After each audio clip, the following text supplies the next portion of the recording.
Hey,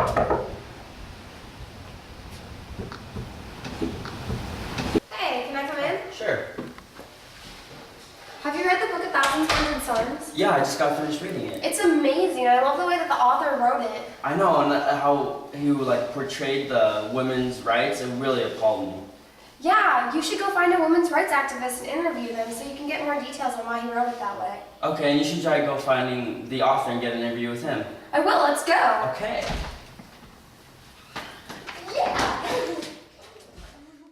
Hi, my name's Ali Kenobi, and I'm here with the hit author of A Thousand Splendid Suns. Hi, I'm Khalid Hosseini. When you were writing this book, what was the most painful memory that it kind of rehashed, saying that you are from the Middle East?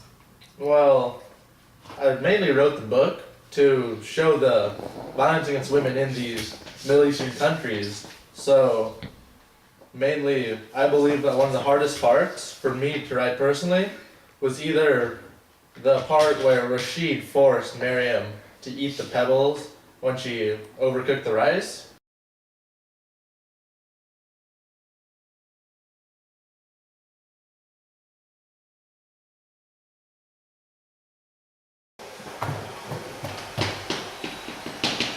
I made you rice. Good woman. Fail again. I'm sorry. Here you go.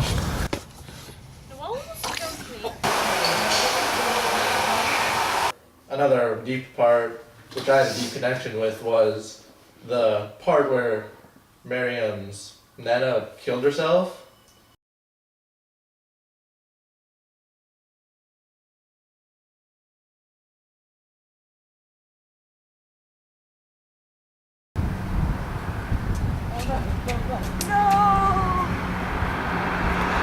And I just thought that was a moving part of the book, and that was the most difficult part for me to write. One of the parts I did actually enjoy writing was one of their many escape attempts, because it was a symbol of hope for them, and I believe that the symbol of hope helped others get through other hard things, like the women in this book.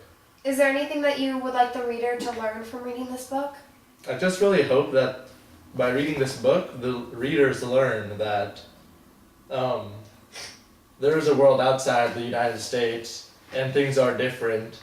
And in some countries, like Afghanistan, there is violence against women, and it is terrible. And I hope that because of reading my book, that somebody somewhere decided to make a difference. So you can buy The Kite Runner and A Thousand Splendid Suns at Barnes & Noble and Borders.com. And Amazon. It's a really great book, and I highly suggest that you read it. Hi, I'm Matt, and I'm here with Chloe Bridges, the former Minister for Women's Affairs in Afghanistan. So what is the status of women in Afghanistan? Well, the status of women in Afghanistan was the worst right after the Taliban regime. But after the power of investment and the energy of the international community and the United Nations, it has become the second worst in the world. So it is better than in the Taliban's time, but it is still a matter of concern. About 70% of the population in Afghanistan is facing extreme poverty.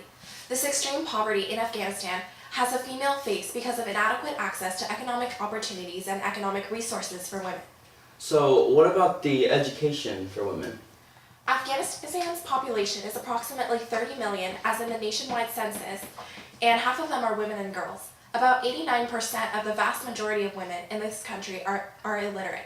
Of this figure, 80% lives in the rural areas. Illiteracy is mostly in the rural areas. What little literacy and education that we have for women is concentrated, particularly in the cities and in the capital. Now, how are women's rights portrayed in the novel A Thousand Splendid Suns? Well, in the novel A Thousand Splendid Suns, Khaled Hosseini tells the lives of Miriam and Lila, presenting the heartbreaking reality of women in Afghanistan. Their story portrays the inequality and the poor education system Miriam and Lila go through in their childhood, marriage, and adulthood. Based on the Muslim culture, women in Afghanistan have barely any power over their marriage and career. Nana is a prime example of this situation when she is arranged to marry when she's 15. The suitor's family shows a typical example of Afghani men finding wives who are healthy for only fertility reasons. However, when put in the opposite situation of the gender, the wife must live with such burden. As Nana says, a man's accusing finger always finds a woman.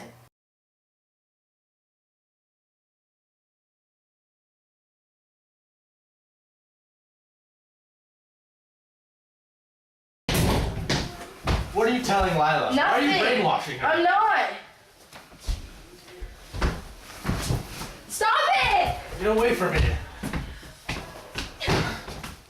She has accused herself of forcing herself on Jalil when in a mutual relationship.